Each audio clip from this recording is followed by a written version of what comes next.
teman-teman di seluruh Indonesia, perkenalkan saya Fani Ngomo. Kita akan sama-sama mempelajari tentang pasar modal. Tahukah kamu apa itu pasar modal?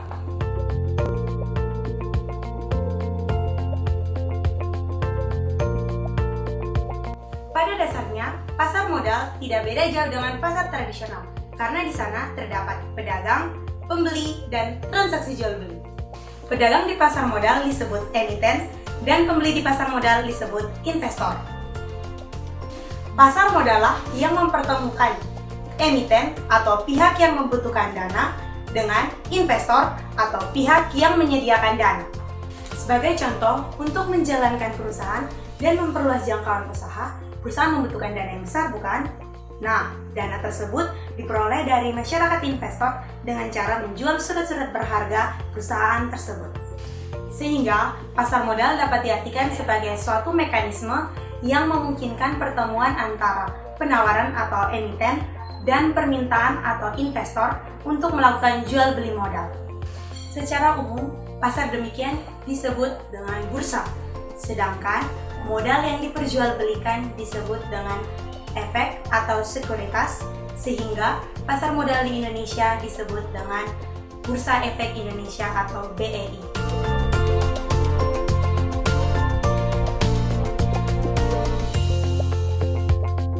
Bursa efek atau pasar modal di Indonesia sudah dimulai sejak zaman penjajahan kolonial Belanda, tepatnya tahun 1912 untuk mengakomodir kepentingan kolonial Belanda, yaitu VOC. Perkembangan pasar modal di Indonesia tidak berjalan mulus, karena Indonesia terkena dampak Perang Dunia I dan II. Tahun 1950-an, pemerintah Indonesia mencoba menghidupkan kembali pasar modal. Namun, seiring nasionalisasi perusahaan Belanda, tahun 1958 pasar modal Indonesia mati suri. Tahun 1977, pemerintah Orde Baru mendirikan Bapepam sebagai pelaksana pasar modal dan mencatat saham pertama yaitu saham PT Semen Cibinong pada tahun 1982. Tahun 1989, bursa swasta pertama didirikan di Indonesia yaitu Bursa Efek Surabaya. Disusul tahun 1992, terjadi swastanisasi Bursa Efek Jakarta yang sebelumnya menjadi bagian dari Bapepam. Tahun 1995, lahir Undang-Undang Nomor 8 tentang Pasar Modal, dan pertama kali melakukan perdagangan elektronik melalui Jakarta Automatic Trading System di bursa yang sebelumnya dilakukan secara manual. Nah, di tahun 2007, tepatnya di tanggal 30 November 2007, Bursa Efek Jakarta dan Bursa Efek Surabaya resmi bergabung dan berganti nama menjadi BEI, Bursa Efek Indonesia atau IDX, Indonesia Stock Exchange, dan mulai beroperasi pada tanggal 1 Desember 2007 hingga saat ini. Ini nih kantor Bursa Efek Indonesia saat ini. Wow, keren ya!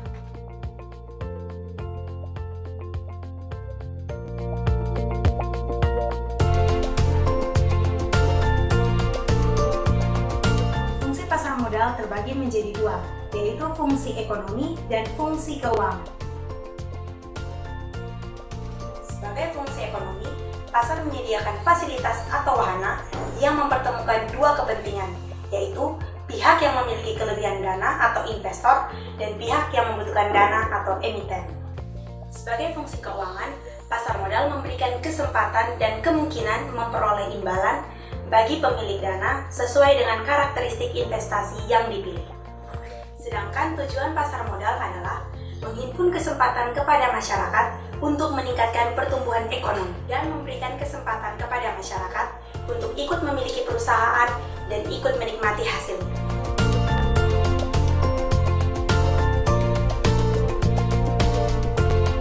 Nah teman-teman, agar transaksi jual beli di pasar modal berjalan dengan wajar, teratur dan efisien, maka perlu keterlibatan berbagai pihak.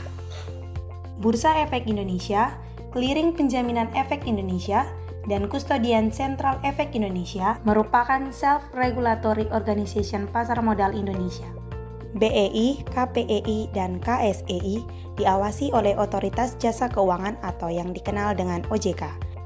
Pelaku pasar modal sendiri adalah perusahaan efek, lembaga penunjang, profesi penunjang, pemodal atau investor, dan emiten.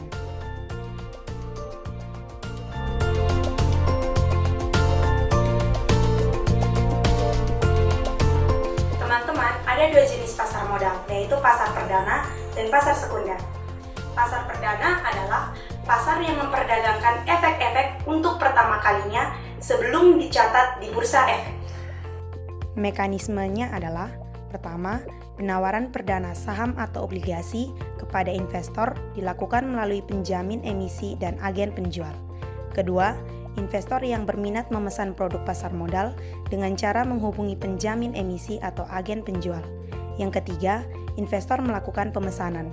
Yang keempat, penjamin emisi dan agen penjual mengumumkan hasil penawaran umum kepada investor. Dan terakhir, proses allotment atau penjatahan saham kepada investor.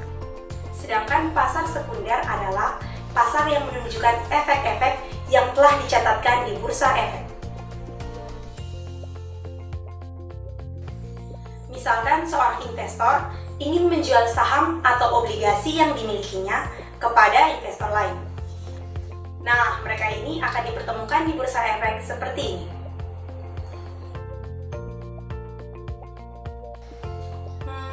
Tapi apa sih produk-produk yang dijual di pasar modal ini, teman-teman?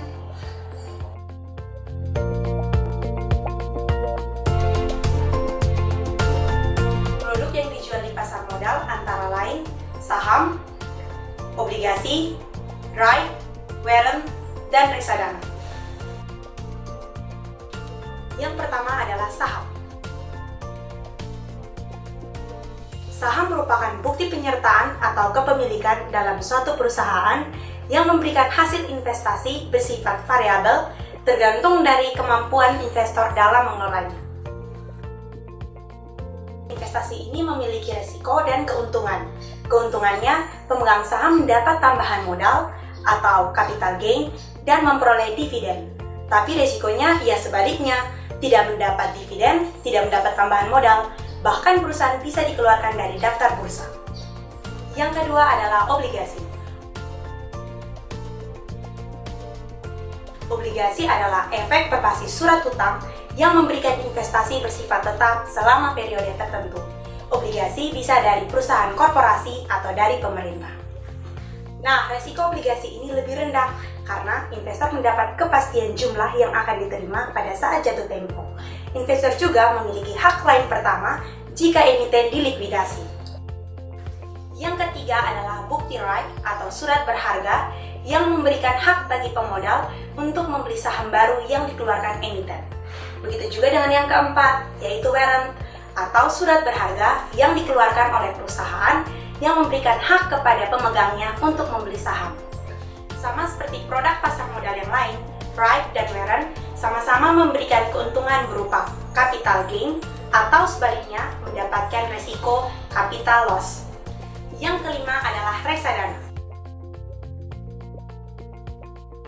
Reksadana yaitu wadah yang digunakan untuk menghimpun dana dari masyarakat pemodal untuk selanjutnya diinvestasikan dalam portofolio efek oleh manajer investasi. Keuntungannya, tingkat pengembalian yang potensial dan pengelolaan dana oleh manajemen profesional. Meskipun saat ini reksadana menjadi pilihan favorit untuk berinvestasi, bukan berarti tanpa risiko ya teman-teman. Teman-teman, pasar modal atau bursa efek Indonesia hanyalah salah satu dari bursa efek yang ada di dunia, di mana sejumlah uang saling berpindah di dalam maupun keluar dari suatu negara.